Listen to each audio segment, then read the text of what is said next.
En la pantalla estás viendo esta noticia de Netanyahu hablando a los israelíes en Jerusalén, después de una serie de choques en Medio Oriente que dejó a Irán completamente humillado. Esto sucede al mismo tiempo en que Trump en el G7 también reafirma que el régimen iraní se rindió.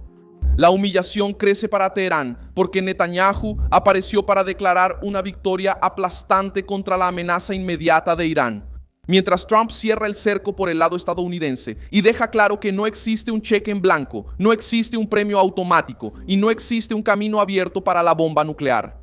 Netanyahu habló de un riesgo existencial, dijo que Israel y sus aliados estadounidenses alejaron una amenaza de aniquilación y advirtió que la lucha aún no ha terminado. Trump, por otro lado, trató el acuerdo provisional como un freno contra el programa nuclear iraní y puso la presión sobre el comportamiento del régimen. ¿Es Israel en la primera línea regional? ¿Son los Estados Unidos al mando de la presión global? ¿Y es Irán tratando de sobrevivir políticamente? Después de ver que su narrativa de fuerza se convirtió en señal de debilidad ante el mundo, ¿qué fue lo que realmente pasó en esa conferencia de prensa de Netanyahu? Porque estas declaraciones exponen una dura derrota para Irán. Ya te voy a contar todo eso. Si te gusta este tipo de contenido directo y sin rodeos, considera suscribirte, porque aquí hay videos así todos los días. Netanyahu apareció en una conferencia en Jerusalén la noche del 15 de junio y habló para una población que vivió meses de tensión, ataques, alertas e incertidumbre. Él dijo que Israel, junto con sus amigos estadounidenses, eliminó durante años la amenaza inmediata de un Irán nuclear. El primer ministro israelí afirmó que el objetivo era impedir que el régimen de Teherán llegara a tener un arma capaz de poner en riesgo la existencia de Israel, que llegara. Usó un lenguaje duro, habló de peligro de muerte para los israelíes y trató de mostrar que la guerra no fue solo una respuesta militar, sino una acción para evitar un desastre mayor. Estas declaraciones no se dieron en cualquier momento, sino después de que el acuerdo provisional entre Estados Unidos e Irán se convirtiera en el centro de las noticias internacionales. Trump defendió ese memorando en el G7 en Francia, diciendo que lo que realmente importa es impedir que Irán tenga un arma nuclear. Según Reuters, Trump afirmó que el acuerdo deja eso claro y además advirtió que el régimen iraní enfrentaría consecuencias severas si insistía en ese camino. Ahí es donde la interpretación cambia completamente. Irán intentó mostrar resistencia, pero terminó en una mesa donde el tema principal es el límite, la fiscalización y la presión. Netanyahu no habló como alguien que trata a Irán como una potencia intocable. Habló como líder de una nación que decidió no esperar a que ocurriera lo peor. Según el Jerusalem Post, afirmó que, con acuerdo o sin acuerdo, Irán no tendrá armas nucleares ni hoy ni mañana. Esa frase es el centro de la reacción israelí. Israel no está diciendo que se va a quedar de brazos cruzados porque existe una negociación. Israel está diciendo que la negociación no sustituye la seguridad, no elimina la amenaza y no le da pase libre al régimen iraní para seguir actuando. Con el tiempo, Trump actúa en el otro frente. El presidente estadounidense no necesita repetir el discurso de Netanyahu para estar en la misma guerra política contra Irán. Él usa el peso de Estados Unidos. Antes de este avance diplomático, Trump ya había dicho que no estaba hablando de aliviar sanciones ni de entregar dinero a Irán solo por hablar. Las noticias relacionadas con el acuerdo muestran que el memorando abre una ventana de 60 días para negociaciones técnicas. Estas conversaciones deben tratar sobre el uranio enriquecido de Irán y posibles cambios en las sanciones. Pero la presión continúa, porque el acuerdo aún no resuelve todo, abre una fase de exigencias. Es justamente en este punto donde Trump intenta diferenciar su posición del acuerdo de 2015 hecho en la era de Obama. Trump dice que aquel acuerdo abrió el camino para que Irán avanzara, mientras que el nuevo modelo necesita funcionar como una barrera contra la bomba nuclear. Esa diferencia es decisiva, no es diplomacia por debilidad, es negociación con el cuchillo al cuello del régimen iraní. Netanyahu también aprovechó su discurso para mostrar que la guerra contra el eje iraní no se quedó solo en Irán. Mencionó a Hamas, Hezbollah, Gaza, Líbano y Siria. La idea presentada por Israel es que la amenaza de Teherán no vive solo dentro del territorio iraní, sino que se extiende a través de grupos armados, rutas de influencia, fronteras inestables y bases regionales.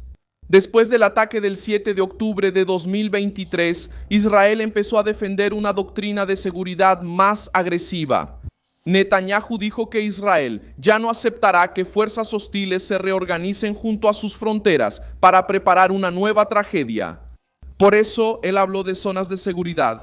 Israel pretende permanecer en áreas estratégicas en Gaza, en Líbano y en Siria, por el tiempo que considere necesario. The Guardian registró que Netanyahu declaró que Israel creó zonas profundas de seguridad alrededor del Estado israelí. Ese es un gran cambio en la doctrina israelí. Antes, la discusión giraba mucho en torno a responder después del ataque. Ahora Netanyahu vende la idea de impedir que la amenaza se acerque de nuevo. Para Irán y sus aliados regionales, eso es una derrota en términos de espacio, influencia y libertad de acción. Hezbollah aparece como parte central de ese mensaje. Netanyahu afirmó que el grupo hoy es una sombra de lo que era antes de la guerra. El objetivo político de esa frase es mostrar que el brazo armado, apoyado por Irán, perdió fuerza, perdió capacidad de intimidación y ya no logra presentarse como una muralla contra Israel. Incluso con el alto al fuego y con las negociaciones en curso, Israel insiste en que mantiene el derecho a defenderse en caso de que Hezbollah intente reorganizarse o atacar de nuevo. Eso presiona a Teherán, porque Irán siempre ha usado a esos grupos como una extensión de su fuerza regional. Hamas también entró en el discurso de Netanyahu como parte de la misma red de amenaza. Irán quiere aparecer como líder de la resistencia en Medio Oriente. Pero el efecto de las últimas operaciones fue diferente. Sus aliados quedaron más expuestos, sus rutas quedaron más presionadas y su imagen de invencibilidad sufrió un golpe. La humillación crece porque el discurso de fuerza del régimen choca con la realidad de cerco militar, diplomático y económico. Netanyahu también trajo un dato importante sobre la industria militar israelí. Israel aprobó un plan de 350.000 millones de shekels a lo largo de la próxima década para desarrollar una industria de municiones más independiente.